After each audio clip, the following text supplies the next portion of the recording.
Donc, en ce moment, comme je disais, je veux faire un cidre de pomme parce que c'est ça là qui est pas mal le plus simple. Fait que c'est une bonne façon de démarrer. Puis, ce que je veux faire, en fait, c'est un petit cidre doux, pétillant, pas trop alcoolisé. Dans le fond, c'est parfait là, pour une fin de soirée d'été, qu'on veut, un vendredi soir, par exemple, qu'on veut relaxer en lisant un bon livre au soleil dehors. C'est juste parfait. Puis, dans le fond, ce que vous avez besoin, ben, c'est évidemment du jus de pomme. Vous pouvez prendre celui que vous voulez, tant qu'il n'y a pas d'agent de conservation de style sulfite. Donc, dans les épiceries, là, c'est super facile à trouver. Là. Moi, j'aime bien le jus de pomme tradition, celui qui est comme vraiment foncé. Celui-là, il est un petit peu plus sucré, fait que je vais avoir tendance à faire plus des vins de pomme avec celui-là. Donc sinon, ce que j'aime, c'est toute la gamme Rougemont pour faire des petits cidres. Le doux, il est un petit peu moins acidulé. Donc moi, personnellement, c'est ce que je préfère. Donc c'est ce que j'utilise. Autre chose qu'il vous faut, c'est un vase quelconque pour faire de la fermentation. Moi, j'aime bien faire dans des 1 gallon, donc c'est pas trop gros, c'est pas trop petit non plus. Généralement, ça donne 8 à 9 bouteilles de bière. Donc, ben, grosseur bière, là, donc 355 ml, je pense. Bref. Donc, ça, c'est parfait. Moi, j'utilise là, avec un petit bulleur, que ce soit comme ça, ce style-là ou ce style-là. Peu importe, là, les deux, ça fonctionne très bien. Puis j'utilise ça surtout avec les bas d'alcool pour être sûr que ça ne s'oxyde pas. C'est pas comme le kombucha où tu peux juste mettre un linge par-dessus. Parce que sinon, ça va virer, surtout du cidre, là, ça va virer en vinaigre de cidre de pomme. C'est pas vraiment le but de l'activité. Donc, il faut ça. Ce qu'il faut aussi, c'est un désinfectant. Soit que vous pouvez passer ça dans votre lave-vaisselle Sanitize. Il y a souvent cette fonction-là sur les lave-vaisselle. C'est pas ce que je préfère, mais si vous voulez pas investir, ça peut être une option. Puis sinon, moi j'utilise du désinfectant, pas du stérilisant, c'est vraiment du désinfectant sans rinçage qu'on appelle Star San. Puis ce que je fais en fait, c'est je me suis fait une petite bouteille là, push-push à spray. Puis dans le fond, qu'est-ce qu'on fait, c'est on suit les indications. On mélange ça avec de l'eau. Moi, j'utilise de l'eau filtrée sur mon Brita. Puis cette solution-là est bonne quand même assez longtemps. Donc, on spray là, tout l'équipement qu'on va utiliser pour faire notre cidre. Sinon, évidemment, il vous faut de la levure. Aujourd'hui, ce que je vais utiliser, c'est l'Alvin EC 1118. Dans le fond, c'est, je sais pas si vous l'avez vu, à cause de l'éclairage. Mais dans le fond, c'est une levure à champagne. J'utilise celle-là. Elle n'ajoute pas vraiment d'arrière-goût, elle est connue pour ça. Puis elle est connue aussi pour faire un bon pétillant. Moi, j'aime ça, mes petits cidres d'été bien pétillants, là, fait que c'est une super bonne levure pour ça. Elle est facilement accessible, vous pouvez en acheter sur Amazon. Généralement, la plupart des magasins de brasserie ou d'équipements pour faire du brassage en ont. Comme à Québec, là, je sais que la boutique du vin qui est sur le chemin Sainte-Foy en a. Il offre les commandes en ligne aussi pour ceux qui ne sont pas à Québec. Je suis sûre qu'il y a d'autres magasins qui offrent ce genre de choses-là. Sinon, moi, quand je fais des commandes en ligne, souvent, il y a Toronto Brewing, qui est évidemment à Toronto, qui ont énormément de stock, puis la livraison est quand même rapide, puis c'est abordable. Donc, souvent, quand j'attends, je fais une grosse commande de plein d'affaires, puis je commande là-bas. Sinon, c'est la boutique du vin ou Amazon. Sinon, si vous voulez investir un petit peu plus, pour pouvoir savoir, puis mieux gérer le taux d'alcool, puis aussi éviter les bottle bombs, ce qui est très important. Je vais vous expliquer ça un petit peu plus tard. Mais ça vaut la peine là, d'investir dans un hydromètre. Dans le fond, c'est juste un truc pour mesurer la densité du liquide avec un petit cylindre gradué. Puis c'est ça, je vais tout vous expliquer ça pourquoi. Puis une grosse pipette là, à dinde, à sauce, peu importe là, pour la cuisine, c'est toujours pratique. Puis une entonnoir aussi. Puis une balance peut aussi être utile. Pour le cidre, moins. Surtout là, on fait un cidre doux, donc je vais diluer le jus avec de l'eau. Il faut de l'eau. Pas de l'eau du robinet, idéalement, parce que ben, plein de chloramine, bref. Des produits chimiques pour la clarifier. Puis souvent, elle est un petit peu plus dure, parce que vous pouvez faire, c'est soit acheter de l'eau en bouteille comme ça, ou justement, moi, souvent, j'utilise de l'eau Brita, surtout pour les cidres. Personnellement, ça fait pas une différence. L'eau va plus faire une différence dans les hydromels que dans les cidres. Donc, je vais juste me laver les mains vu que Cléo, tantôt, elle était toute sale. Donc, on va commencer en...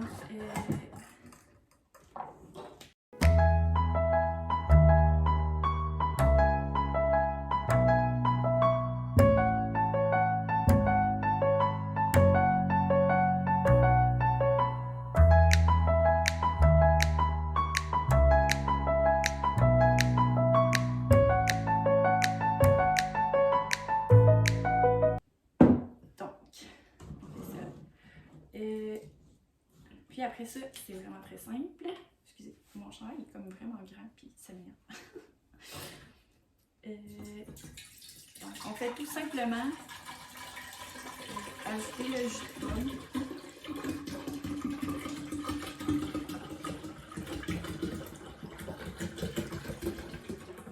Tada! Puis on va compléter pour avoir un gallon. Moi ce que j'aime faire, c'est vraiment aller chercher mon truc qui est un petit peu rempli, fait que je fais des gros dégâts, mais c'est pas grave, c'est pour ça que j'ai des linges.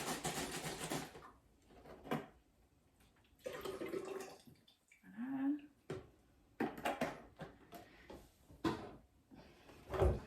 Puis, je viens vraiment le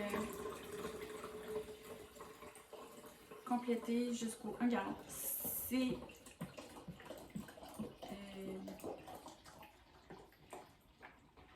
ça, c'est pas tout à fait un gallon en fait, là. C'est un petit peu plus petit, mais bon, ça change quoi dans la vie? Vraiment pas grand chose.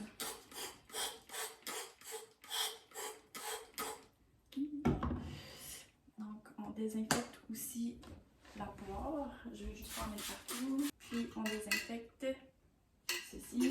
Donc, ça, j'aime bien l'essuyer un petit peu, là, parce qu'avec toute la petite bulle que ça fait, c'est un peu tannant quand on vient prendre là, justement la mesure de densité du liquide.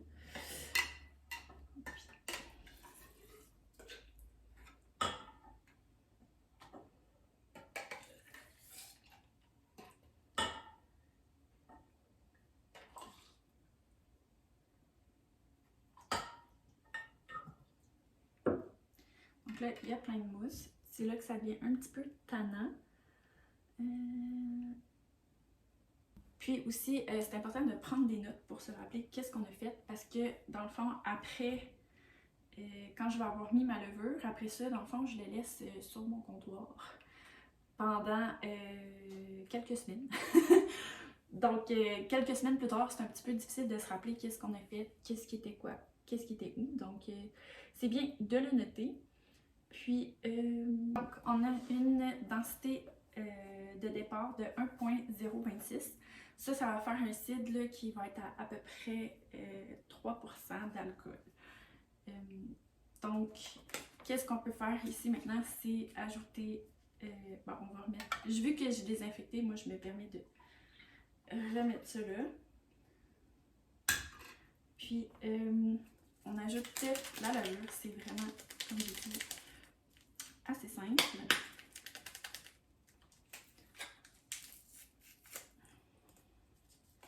Puis, vous pouvez mettre un paquet au complet, ou vous pouvez mettre un demi-paquet. Moi, souvent, je mets un demi-paquet, puis c'est bien assez.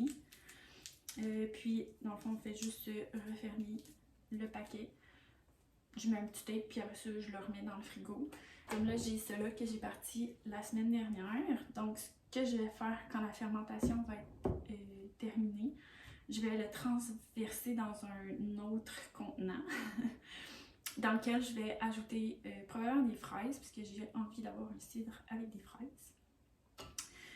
Puis là, dans le fond, vous dites que c'est peut-être pas la même chose, mais oui. C'est exactement la même chose que ça, qui après là, quelques heures commence à s'embrouiller. Là, vous voyez, je sais pas si vous voyez, là, mais il y a la petite mousse ici, parce que à cause de la fermentation, ça fait plein de petites bulles, puis il y a du CO2 qui s'échappe. Donc ça ressemble à ça. Puis quand que la fermentation se termine, souvent ça redevient clair comme ça, avec un dépôt dans le fond.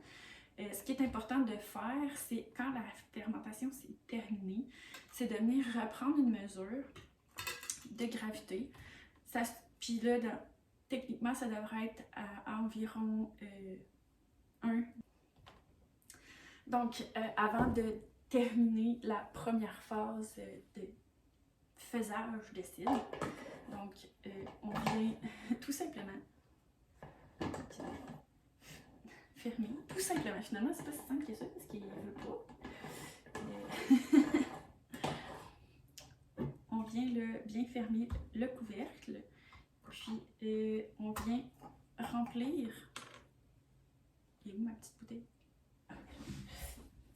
On vient venir remplir le bulleur avec soit la solution de désinfectant ou on peut mettre de l'alcool, de la vodka ou un alcool fort de votre choix, là, que vous n'aimez pas et que ça ne vous dérange pas de gaspiller. Puis on vient le mettre, là, il y a des lignes, il faut juste les mettre entre ces lignes-là. On va mettre le capuchon ensuite. Donc, je vais juste vous expliquer qu'est-ce que je vais faire aujourd'hui. En fait, c'est que, c'est pas du Corona, j'ai préparé du cidre, en fait, il y a 2 jours, pour avoir un cidre là, à bas taux d'alcool. Donc, le voici. Ça, vous allez voir là, exactement qu'est-ce que j'ai fait pour ça. Là, il y a Cléo qui me fait une action. Non, pourquoi tu pleures? Tu penses que je te parle? Donc, voici Cléo. Mon chihuahua de 13 ans. Ben, chihuahua mélangé avec du chien, c'est ça. De 13 ans. Puis là, je suis comme juste devant son spot, tout ce qu'elle fait dodo d'habitude. Fait que. Bref. Là, je vais désinfecter les mains maintenant, puis j'ai pas rien. Donc, comme j'ai dit, celui-là, j'ai parti il y a 2 jours. On voit vraiment la mousse sur le dessus, fermentation très active. On voit les bulles là, de temps en temps ici se former. Puis après là, une semaine, là, on voit que la couleur devient foncée. Je sais pas si vous pouvez voir, là, mais il y a quand même un... Ah ouais, là, on voit bien. Il y a un bon sédiment dans le fond. Une petite croûte brune là, de restant de levure morte.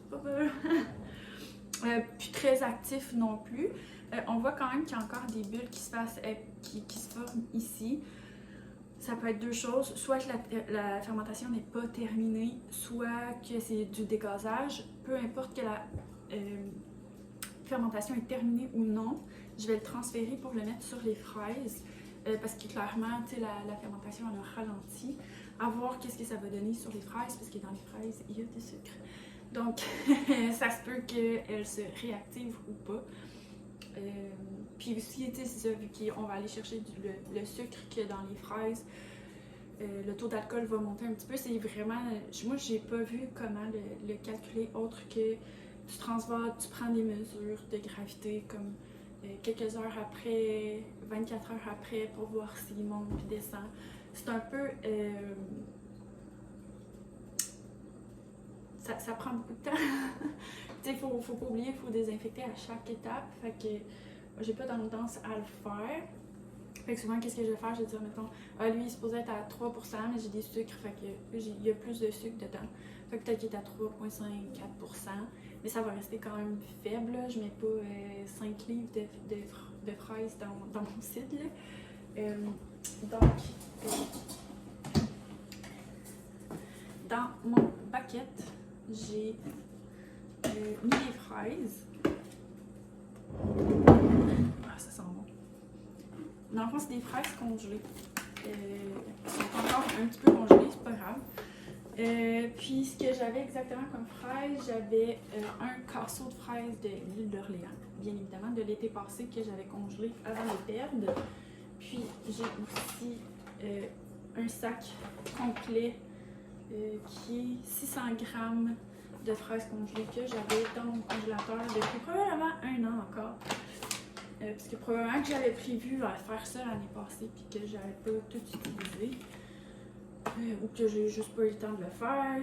J'utilise aussi de l'enzyme pectique. C'est pas absolument nécessaire, si vous en avez pas, c'est pas grave.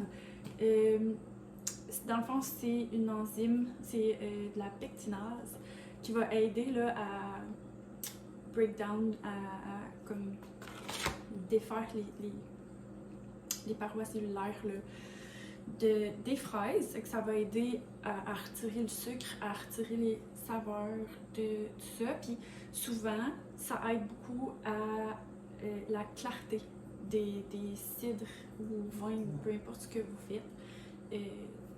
Fait que toutes les particules vont tomber dans le fond. Dans le fond, ça s'appelle la floculation. Ça aide beaucoup à la floculation. Fait que tous les sédiments ils vont tomber dans le fond puis ils vont être un peu plus denses.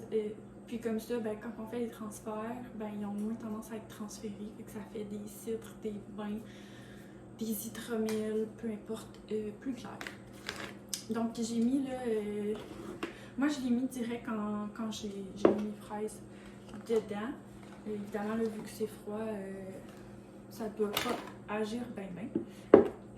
Mais peu importe, ça ne change rien. Je voulais juste être sûre de ne pas l'oublier. Fait que c'est ça, j'ai mis une bonne cuillère à soupe là, que j'ai saupoudrée là-dessus. Comme j'estimerais qu'il doit avoir quasiment 800 grammes de fraises. Puis je vais mettre 1 gallon de cidre à l'intérieur. Pourquoi j'ai choisi 1 gallon? Eh bien, c'est parce que vous voyez, les fraises prennent quand même beaucoup d'espace. Puis que mon gallon, il est quand même plein. Puis aussi, si vous mettez des fruits dans vos recettes, je vous conseille plus des gallons à eau. Ça, c'est un petit peu plus petit qu'un gallon, mais je vous conseille d'avoir ça avec une grande ouverture si vous avez de petites buckets comme ça. Parce que c'est juste plus facile à insérer et surtout sortir les fruits après la fermentation. Le seau, je l'ai acheté dans un magasin de brasserie, donc qui est vraiment fait pour ça, pour pouvoir contenir des aliments. Puis il y a déjà le petit trou de fait pour mettre le bubbler.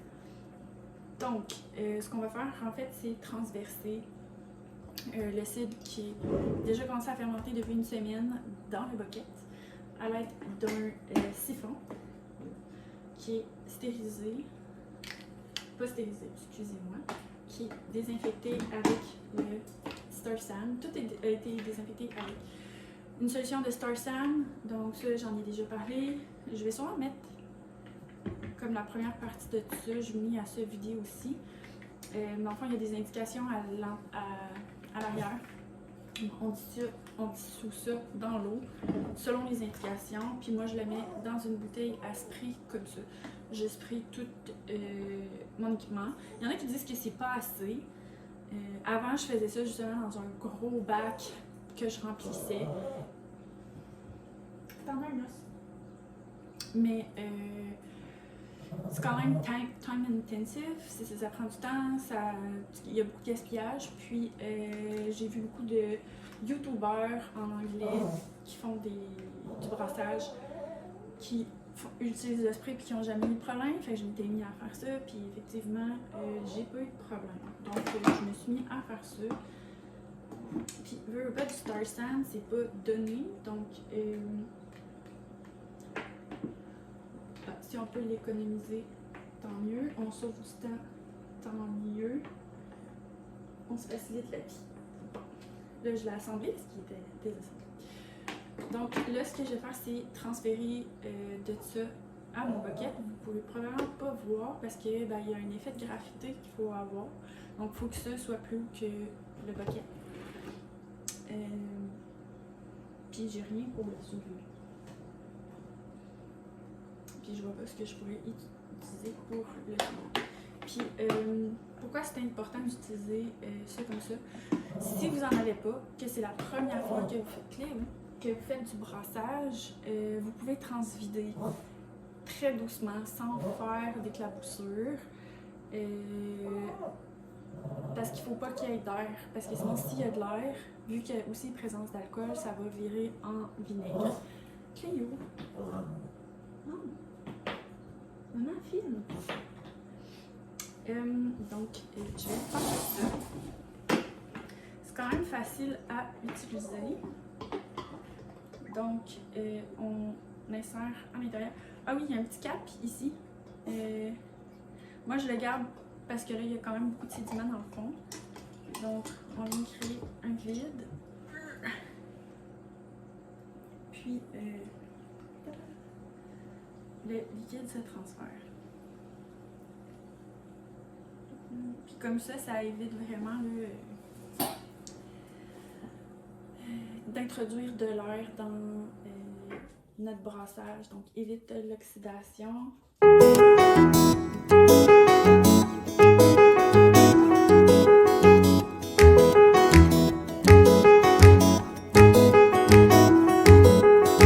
Puis, dans le fond, ce qui va être important, c'est que là, vu que j'ai mis des fraises à l'intérieur, j'aurais pu les écrapousser avec un, mettons, pied de patate ou quelque chose comme ça, pour encore plus aider à aller chercher la saveur. Je l'ai pas fait, mais c'est pas grave. Je vais l'essayer comme ça. Puis, mais l'important, ça va être de brasser de temps en temps, doucement, juste pour que les fruits restent mouillés, puis qu'il n'y ait pas de moisissure qui se développe. Excusez, hein, des fois, j'ai comme juste les mots en anglais dans ma tête, puis je suis comme... Donc, c'est ça. Pour être sûr qu'il n'y ait pas de moisissure qui se développe. Puis généralement, quand on met ça sur fruits, on laisse ça 1 à maximum 2 semaines, justement, pour éviter le plus possible qu'on se ramasse avec des moisissures. Puis 1 à 2 semaines, c'est assez là, pour qu'on aille extraire là, la saveur des fruits.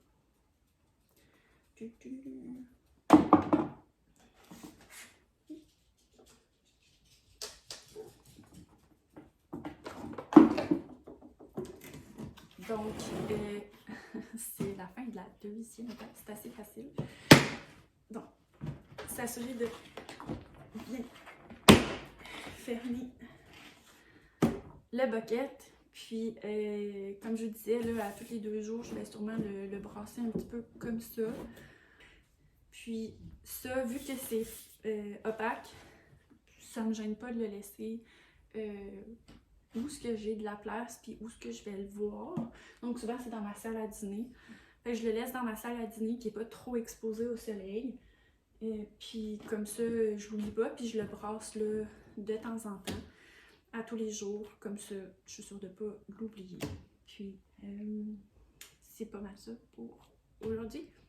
Donc, on va se voir dans quelques instants. Donc, allô tout le monde, il s'est passé 1 semaine depuis la dernière fois qu'on s'est vu. Enfin, en fait, vous, c'est quelques secondes, mais moi, c'est 1 semaine. Dans le fond, on avait mis des fraises dans le cidre.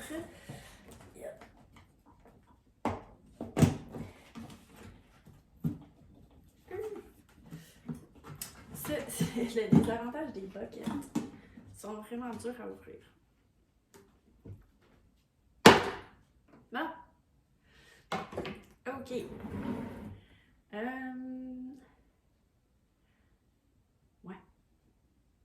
Je me dis, j'ai hâte de la misère à vous montrer ça. Mais dans le fond, non. Il va falloir que j'aille vous chercher. Dans le fond, voici ce à quoi ressemblent nos fraises, plus que notre cidre, depuis la dernière fois. Donc, on voit ici là, qu'il y a vraiment une décoloration des fraises. Fait que je trouvais ça important de vous le montrer pour pas que vous capotiez un peu quand vous allez voir ça si vous répliquez la recette. Ça peut être plus blanc que ça si vous le laissez plus longtemps. Mais dans le fond, cette semaine, j'ai regardé des vidéos d'autres chaînes de gens qui font cidre, hydromiel, bière. Puis, je vais les mettre en commentaire à cette vidéo-là d'ailleurs, mais c'est des chaînes en anglais parce que je peux pas trouver ben de chaînes en français. Mais dans le fond, ce qu'il expliquait, c'est que souvent après une semaine, on se met à avoir une espèce de goût de plastique. Puis eux, ce qui semblaient dire, c'est que ça vient peut-être des graines de fraises. Fait que ce que je me suis dit, c'est que j'allais y goûter, puis j'allais aussi prendre la mesure de gravité. Mais peu importe si le cidre est terminé ou non, je vais le transférer dans un autre gallon parce que, ben, vu qu'on a fermenté avec des fruits, il va avoir de la particule en suspension. Moi, j'aime bien quand mes cidres ou hydromel sont clairs. Fait que ce qu'on va faire, dans le fond, c'est qu'on va le transvider dans le gallon. Puis on va attendre que ça s'éclaircisse avant de passer à la prochaine étape pour l'embouteillage / carbonisation. Donc, pour faire la mesure du cidre, parce que c'est pas un hydromel, on vient vraiment le piquer à travers les fruits pour essayer de récolter le moins de particules possible. Parce que les fraises, là, en ce moment, elles sont mollasses, là.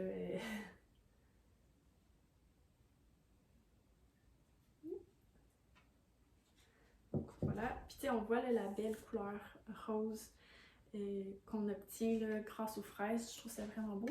Je ne sais pas si vous êtes capable de voir, mais il y a quand même de la particule en suspension, là. Fait que c'est pour ça que, pour moi, c'est un...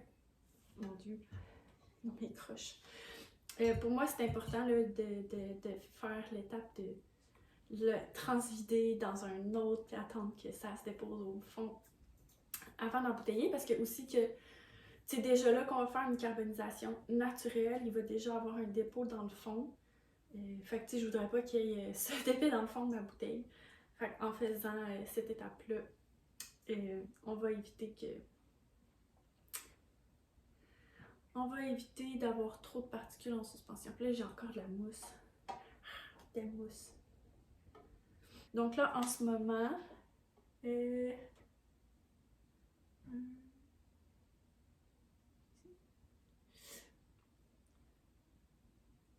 on est à 1,04 de gravité.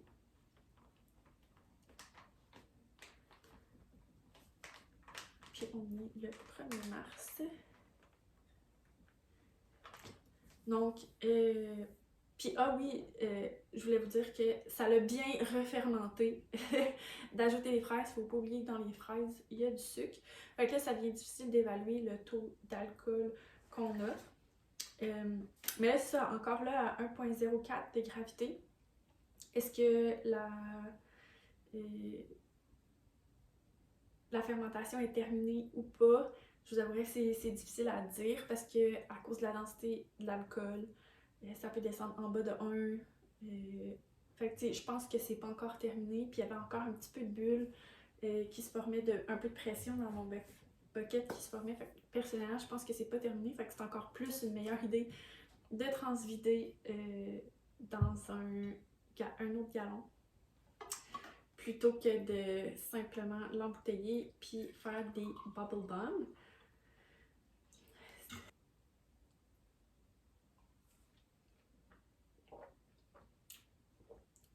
Faut comprendre que là, il est chaud, mon cidre. Ça va être un cidre avec peu d'alcool. et pétillant. Le pétillant rajoute un goût là, un petit peu acidulé. Mais là, il est quand même assez acidulé, je vous avouerai, mais on sent très bien le goût des fraises, mais on perd un petit peu celui de la pomme.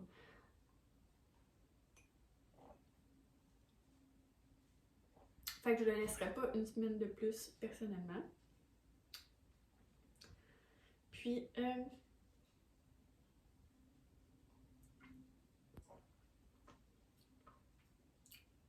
mais c'est très bon, là. On sent vraiment bien la fraise. C'est très rafraîchissant, malgré que c'est pas encore pétillant. Ni froid. Mais je suis en train de me demander si je rajouterais pas juste un petit peu de tanin pour venir un petit peu rebalancer. J'ajouterais aussi du sucre. Par contre, c'est là, le problème, c'est vu qu'on peut faire une deuxième fermentation. Je peux pas vraiment rajouter du sucre parce que ça va repartir la fermentation. Fait que là, il va falloir que j'attende, ça va devenir dry. Puis ça va monter le taux d'alcool, ce que je veux pas parce que je veux vraiment un cidre bas en alcool. Fait que ce que je risque de faire, c'est quand on va arriver à l'étape pour embouteiller, ça va être de rajouter des sucres non fermentables. Il y a différents choix. Moi, souvent, j'utilise le sucralose parce que c'est facilement accessible. Quoique j'ai vu de l'érythritol puis du monk fruit extract au Costco. C'est des sucres non fermentables qui peuvent être utilisés, mais ça, on verra la prochaine fois. J'ai commencé par rajouter des tanins. Fait que ce que je vais faire, c'est que je vais en mettre là, dans le fond de la bouteille. Je vais raquer par-dessus. Puis je vais laisser ça dormir encore là, une bonne semaine avant, voire 2 peut-être, avant d'y retoucher pour l'embouteillage.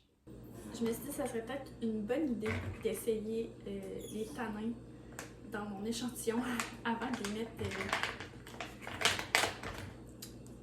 dans la jarre.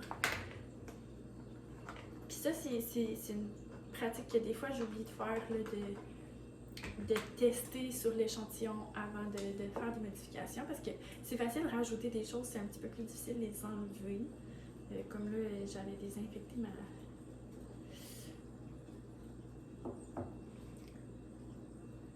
petite cuillère. Je veux pas tout tâcher.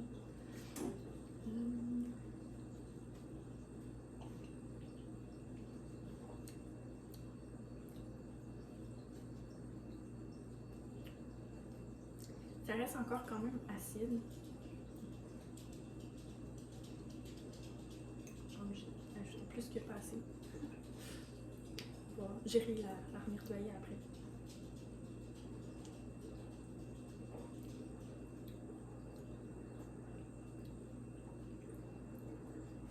Ouais. Ça vient un peu rebalancer le tout. Mais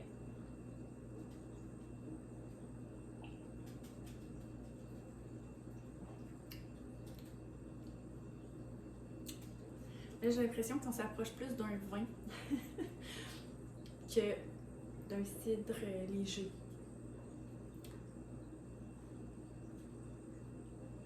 Parce que dans le fond, les tanins, ce que ça vient faire, ça vient vraiment comme arrondir le goût, ça vient le descendre, si on veut, là. Puis, ça vient créer un effet là, qui coate un petit peu l'intérieur de notre bouche, un peu comme un vin fait.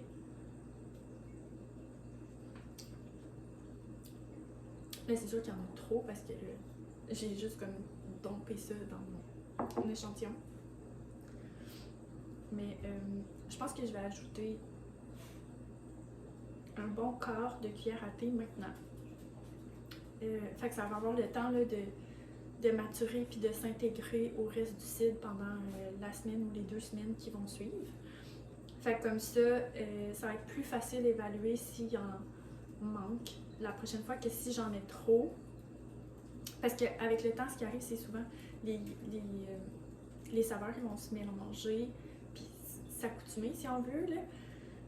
Fait que ce que tu testes vite, oui, ça a un effet, mais ça sera pas l'effet final. Ça donne une idée de, mais on sait jamais comment ça peut ça peut se terminer parce que, tu sais, des fois, il y a des aspects qui vont... Tu sais, comme peut-être que là, je trouve ça acide, mais que dans 2 semaines, ça va s'être plus intégré au reste de l'odeur, peut-être qu'en rajoutant du sucre non fermentable, ça va peut-être venir justement l'adoucir un petit peu, fait que j'ai pas besoin de mettre autant de tanin que là j'en ai mis dans mon échantillon. Mais je pense que ça en nécessite, fait que je vais en mettre un quart de cuillère à thé dans ma jarre. Je vais transférer, puis la prochaine fois, je ferai un ajustement un peu plus méticuleux que là ce que je viens de faire. Parce que la prochaine fois, je vais aussi ajouter du sucre non fermentable. Est-ce que je pourrais en ajouter tout de suite? Oui, mais je veux attendre de voir comment la saveur va se développer avec juste le tanin, puis voir si l'acidité va s'aboutir un petit peu avec le temps.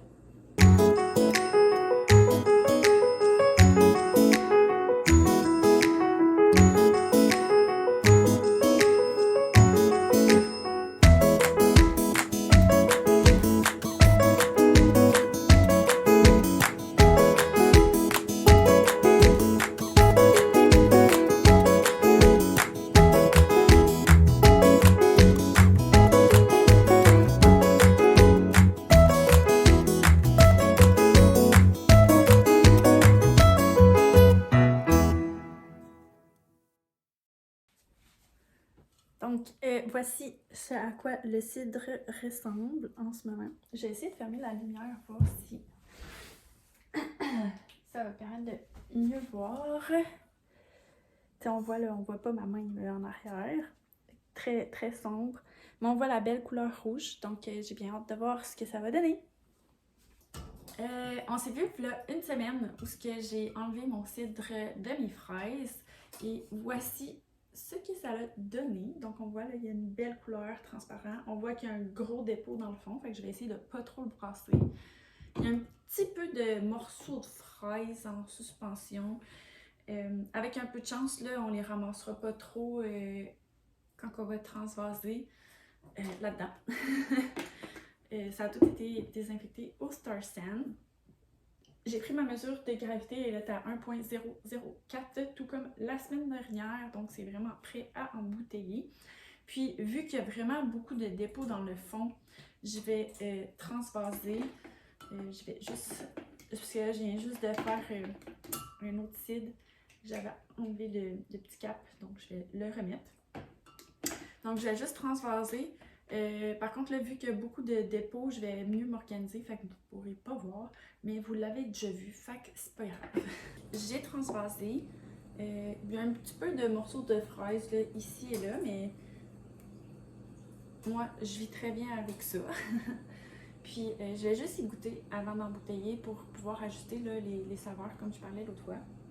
Mais tu sais, on sent encore très très bien l'arôme de fraises.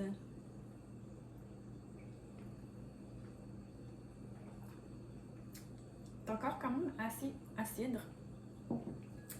Un petit peu mieux balancé, par exemple, que la dernière fois. Bon.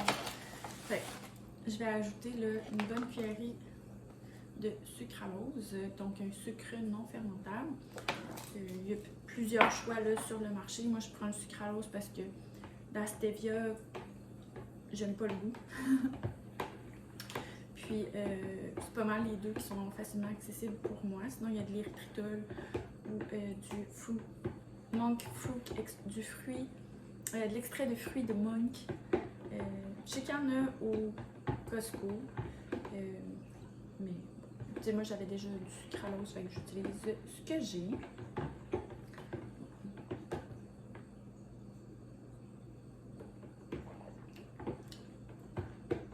Je me suis versé un verre un petit peu plus gros que ce que j'aurais dû. Mais bon.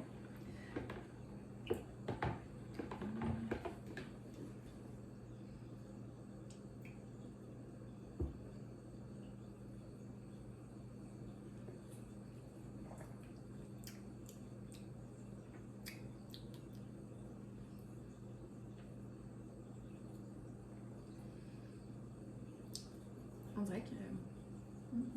je suis pas sûre.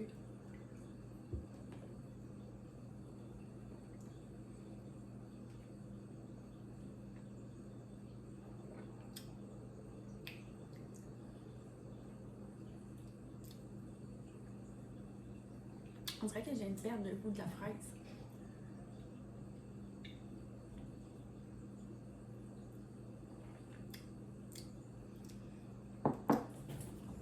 Toi, ce que j'aime faire, c'est ajouter de la vanille.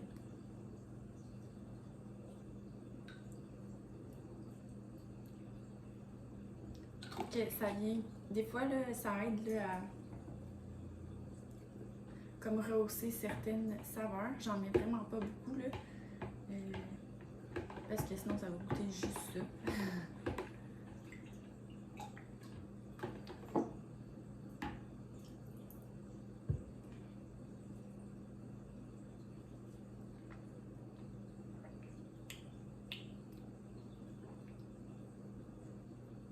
Ouais, c'est mieux comme ça. Mais ça, c'est ma préférence personnelle. Donc, je veux que mon cidre il soit pétillant. Donc, ma balance.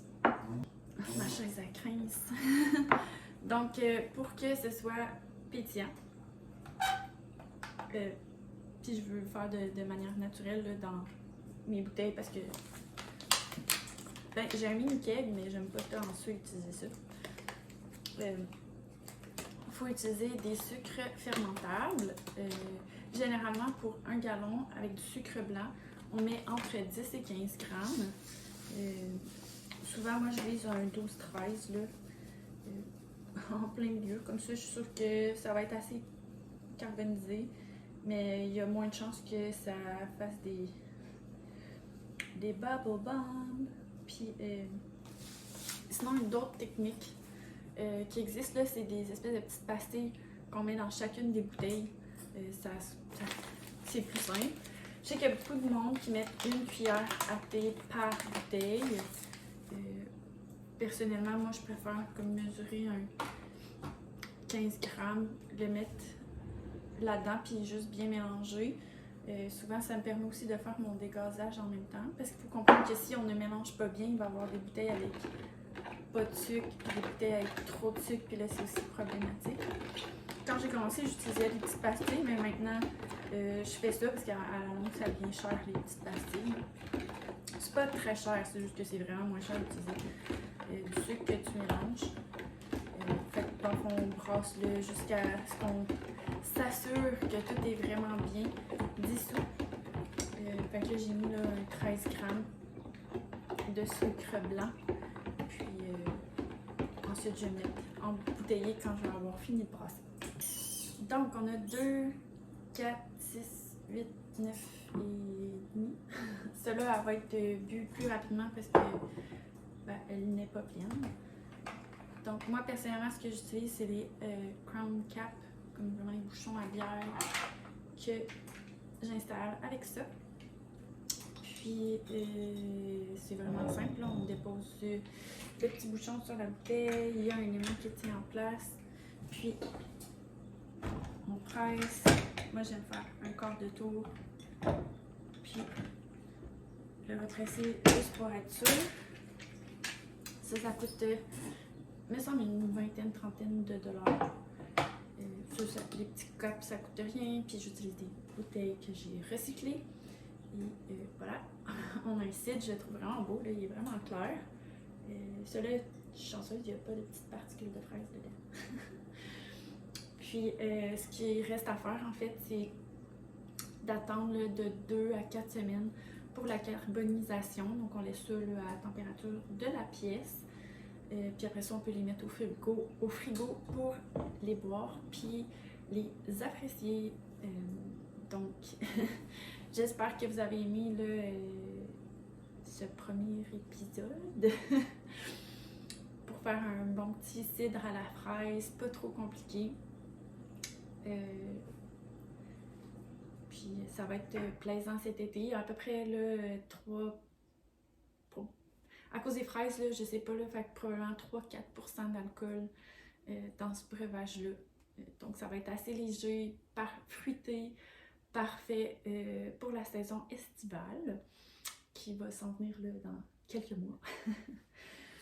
Puis dites-moi en commentaire si vous avez apprécié la vidéo, abonnez-vous, faites un like. Si jamais vous reproduisez la recette, n'hésitez pas à me donner vos commentaires ou qu'on parle d'idées ou peu importe. J'aimerais ça qu'on bâtisse une belle petite communauté francophone du brassage à la maison, avec brasser dans la cabane. Parce que, tu sais, ça, moi, ce que je vois beaucoup, c'est aux États-Unis en anglais. Il y a presque rien en français. Donc, si on peut se bâtir une belle petite communauté, ça serait bien amusant. Donc, sur ce, je vous souhaite une bonne journée, bon brassage et on se voit une prochaine fois. Bye!